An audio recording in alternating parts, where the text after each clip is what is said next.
Magandang araw mga kaibigan.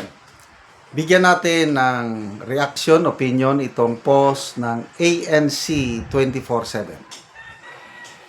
Bad news po ito para sa ating lahat ng mga Pilipino.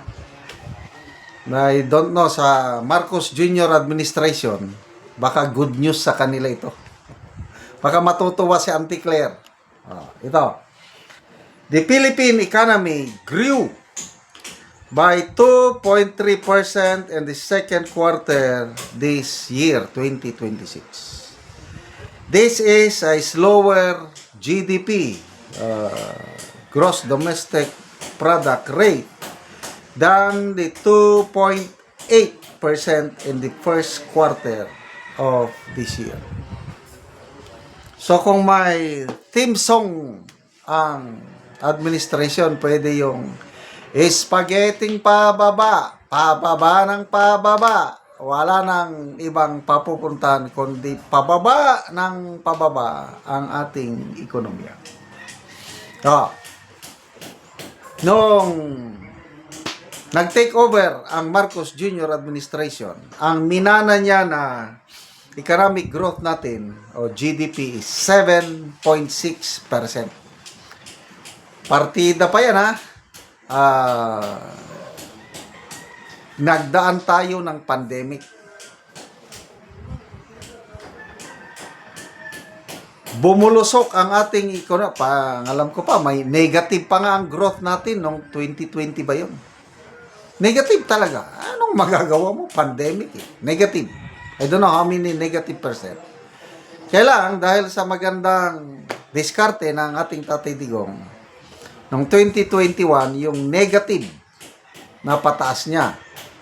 Kaya nung umalis na sa pwesto ang ating Tatay Digong, ang iniwan niyang GDP or economic growth is 7.6%. Mataas. Anong nangyari?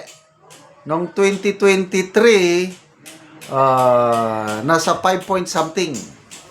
5.6 ba? 5.8. 2023. Noong 2024, 5.7 na lang ang ating economic growth. Noong last year, 2025, is only 4.4%. Kita nyo yung trending pababa? From 7.6%, after 3 years, naging 4.4 na lang. Ngayon, this year, pang-apat na taon niya, for the first 2 quarters, 2.8 at saka 2.3, that's 5.1. So, ang average, nasa 2.5% lang ang paglago ng ating ekonomiya for the first half of this year. So, what will happen hanggang end of this year? Ano sa tingin nyo? Pinagmayabang ni dating Finance Secretary Recto na ngayon Executive Secretary na kayang-kaya nating bawiin yan. By next year, babawi ang ating ekonomiya. Tandang-tanda ko pa. Promise niya kasi nga, bumubulusok na eh. I think fourth quarter last year, nasa 3% lang ang ating economic growth.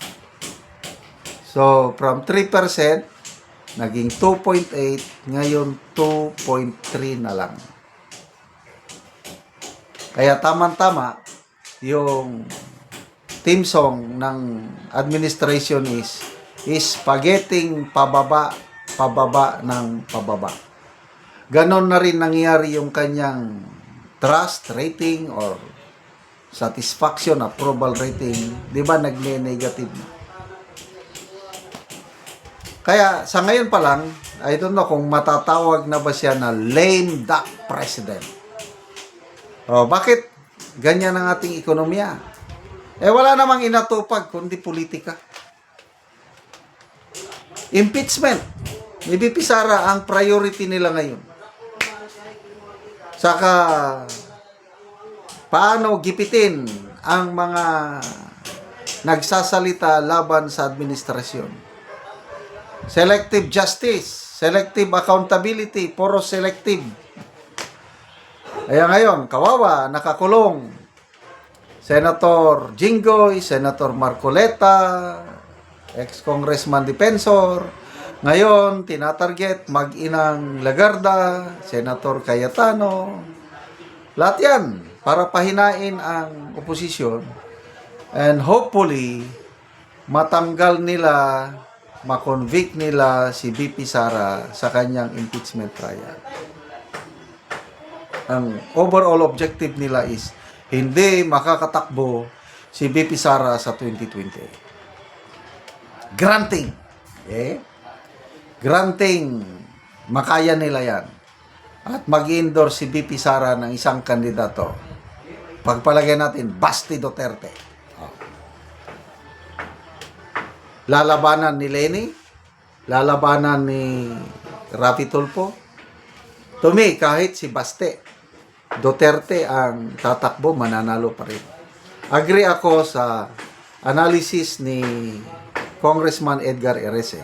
Sabi niya, pag magtagumpay itong Marcos Jr. administration na makonvict nila, matanggal nila si VP Sara, lalong magagalit ang taong bayan at mananalo pa rin kahit sinong kandidatong i-endorse ni VP Sara.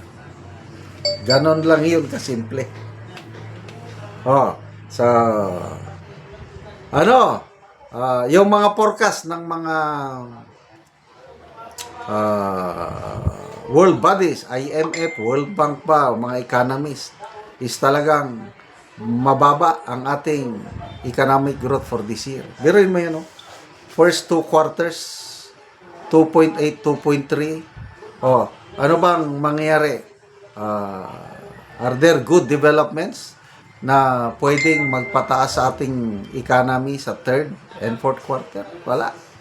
Kasi nga, poros, politika ang inano. So, ang kawawa nito, isang taong bayan, naghihirap, naghihingalo, lalo na ngayon, taas ng presyo ng fuel, gasolina, crudo, taas ang presyo ng bibilin.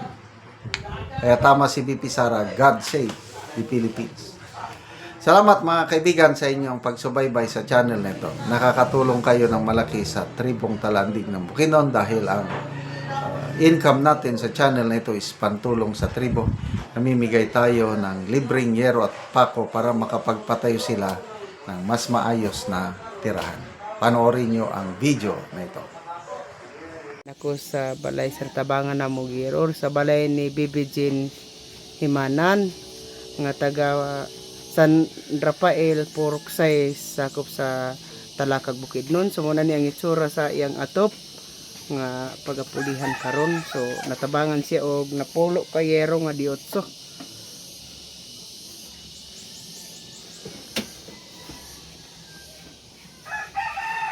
Inaani na gid ang itsura sa iyang atop.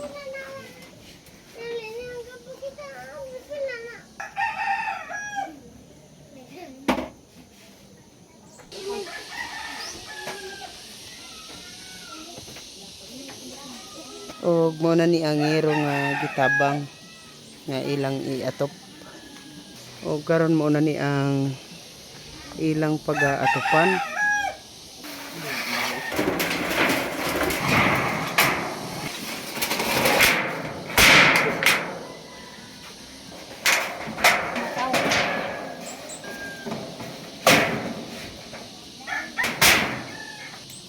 O karon na to pa na gid ang ilang gipatindog nga balay nga kusina.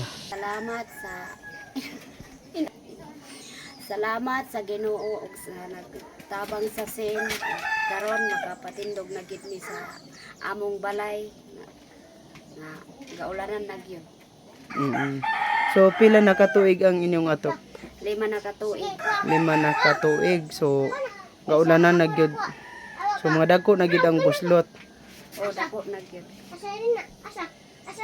Og karon nga naman sa 5 katuig wala gyud mo nakapuli og atop. Tungod kay ang among paningkamot kulang ra gyud sa pagkaon. So naa na kay estudyante. Naa na. Pila ka buok imong anak? 4. 4 ka buok. So tanan na naga-eskwela. tulo pa ang ga-eskwela. Ang isa dili pa. Dili pa ang isa. So Salamat gyud sa Ginoo ug sa nagtabang sa sin. salamat kayo.